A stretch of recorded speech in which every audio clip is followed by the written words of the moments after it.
Okay, so I'm going to do another live experiment talking about jamming. It's a live jam about some topics related to cognitive behavioral therapy, um, transactional analysis, which is, if you've ever read the book I'm Okay, You're Okay, or heard of it, it was a bestseller in the 60s. So I'm Okay, You're Okay, transactional analysis, cognitive behavioral therapy, exposure response prevention, which is part of CBT, cognitive behavioral therapy,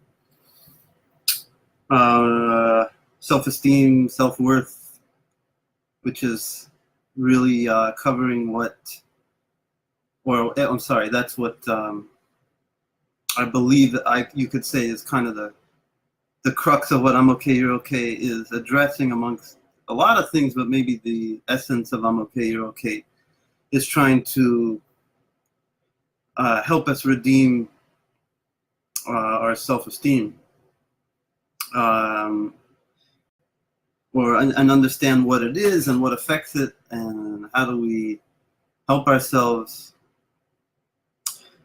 So I'm improvising right now, so I'm going to try to go with it. A lot of issues, I think, in my opinion today, it's not only my opinion, I mean, it's really straight out, I'm okay, you're okay. Yeah, impromptu, brother. I love you.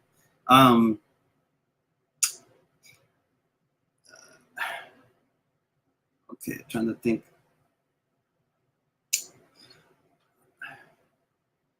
The issue with in the book I'm Okay, You're Okay, and why it's called that, and I would definitely encourage anyone to check it out. I know some people have told me, close friends and family have told me that sometimes they feel the language is jammed away. The language of I'm Okay, You're Okay sounds a little bit technical, and I think it can. So, but I definitely recommend checking it out. But if you think about it too, let's say outside of that book, I've come to a lot of realizations through thinking about that book and its suggestions and tools that it offers, that we're basically set up from a very young age to have a negative self-image. At least, I mean, I can speak for the Western world. The society around us operates in certain ways that we have accepted. And a lot of these things are very new to society. A lot of ideas are very new to society. The way that schooling works is very new in terms of a historical context. We don't, these are new ideas. Kind of a uniform type of schooling. Everybody's got to go to school. There's a lot of talk about education, but not a lot of talk about how education should look like or what it should be. Or I'm not saying it's not out there. There's good, beautiful educators out there, and they've touched my life and still do. But we've been told things in our homes by our parents or parental figures, things about ourselves that stick with us for a long time. And they have a big part to play in our psyche. Because when you're a little person, you're relying on the approval of those people who are very big in our eyes. When we're that young, we'll pretty much believe what we're told, and what else, what other choice do we have? So, it's a reminder to me too, having kids, that we have to be very careful, with what we say to our children. And that maybe starts with what do we say to ourselves. And how do we see ourselves as children, always, and not to get fooled, accidentally thinking that we're adults, or I'm a man now, I'm a big woman, I can take care of myself. And that comes from it's our insecurities that are very understandable.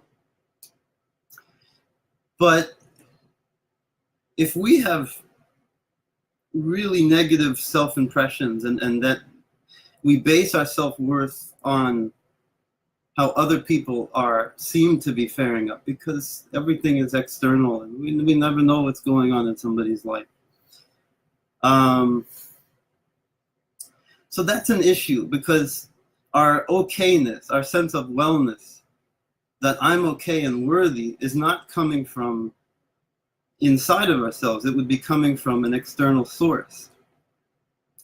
And a lot of times those things that we've been given as little kids need to be re-examined and need to be tossed aside when they're unhealthy for us, and rejected. Because we need to be healthy, and if these things are not true, we should free ourselves from the chains that they leave upon us, and our ability to actualize our potential, and also actualize just our self-acceptance. I think there's a lot of trouble that we all have accepting ourselves as we are, and understandably, because I don't think we live in a society that accepts us as we are. We're very much set up to prove that we can cut it, and that we can hang, and we're good enough. Am I good enough? Am I doing well enough? You know, I've discovered that a lot of these beliefs about ourselves and the messages that they send to us are very unhealthy. And we don't accept our self-worth as a given. It's always conditional. And that is very heartbreaking, because it's not fair. It wouldn't be fair to our own children. I, God willing, want my daughter to know that she's, like she's worthy. She's worthy. Her self-worth is never in question. But it's a different topic than trying to better ourselves. It doesn't mean that we shouldn't strive to think honestly within ourselves, and try to be honest with ourselves and with each other.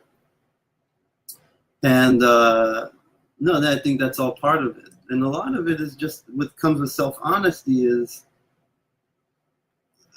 maybe we have a lot of fear about it. Because I think we're afraid that we are digging up dirt on ourselves, but that's because we also haven't accepted ourselves yet with love. If you accept yourself with love, when we do that, you can look into yourself and you can see your flaws, and it doesn't destroy you. They're painful. I mean, they can, whatever, we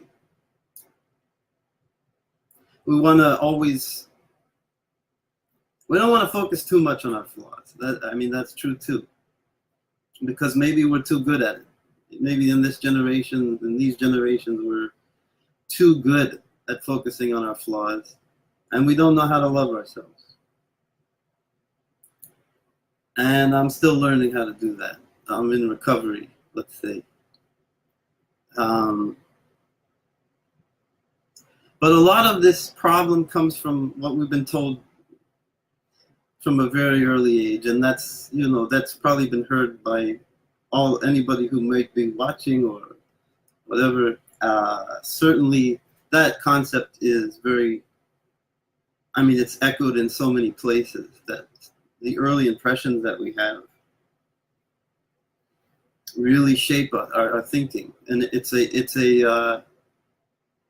intense coming back to earth, or coming back to center, being centered and being grounded, knowing that we are okay, that we've been told so many things about ourselves that are just so not true, and we size ourselves up in ways that are so not fair. This is causes a lot of our issues in so many areas of our lives, either our relationship with ourselves or with each other, with God, whatever, however, or not, if you don't go that route. And it's a very challenging thing.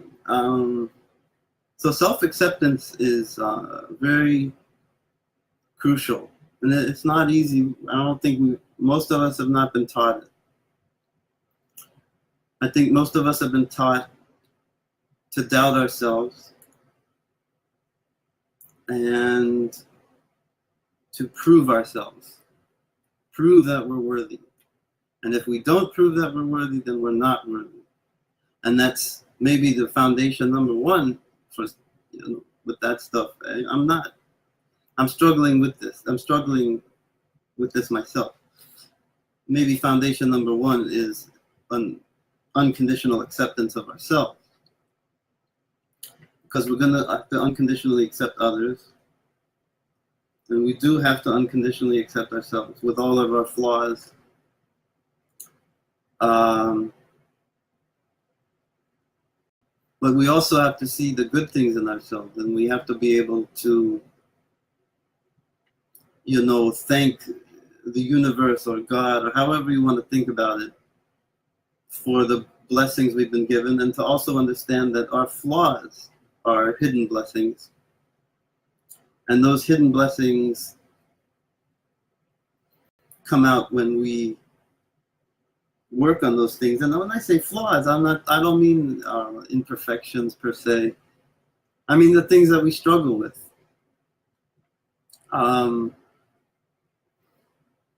So self-acceptance, it's kind of the essence of I'm okay, you're okay in a lot of ways, in addition to freeing up the thinking, I don't know what you call it, the intellect, the rational intellect, that is kind of like the emotional guide. It can serve as our emotional guide. That's a lot of it, because it takes a lot of thought to think through and analyze anything that we've been given as a child, or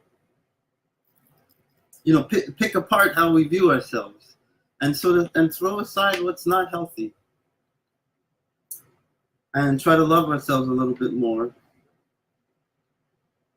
And if you have children, and even if you don't, but if you do have children, it's a help, because hopefully you can relate to yourself as a child by seeing your children, and try to have the same compassion on yourself that you want to have with your children, that we want to have with our children. And that will also help with our compassion with them, and our patience, and how we respond. So much is about response. And impulsive responses, we want to try to get to places where we understand, or a place where we start to understand more of our emotions, and identify them, right, and accept them. We have a lot of shouldn't statements. Those are clues. The shouldn't and should statements are clues for where something is coming from. Those are usually impositions coming from outside sources. So we shouldn't feel this way, or shouldn't feel that way. That's an external imposition, meaning somebody told that to you, or you heard stuff about, or you were influenced in some way that you're not supposed to feel this way, you're not supposed to feel that way. you can't not feel a certain way per se. You can only live with the emotion and go through it and try to work with it, but you can't not be that thing. So that's all these things are in our mind, and it makes sense. We were taught these things when our minds were very elastic, really adaptive and very fresh and clear and innocent. And not that we're guilty now. Anyway, so I'm just improvising. But these are some thoughts about, really kind of got into I'm Okay, You're Okay more so. I see Jeremy was watching earlier, maybe still is. We've talked about that book before. The essence of that title, it may sound cheesy, but it's good to get past that. I think some of us are afraid of cheesiness because it's too close to that vulnerable self, and we've been steered away from that vulnerable self by society. But the essence of that title is a self-acceptance and the acceptance of others, but truly an acceptance of self and an acceptance of others as we or they are. And that is comes through gratitude as well. Hey Sugar Wooga, I miss you, Ori. I love you.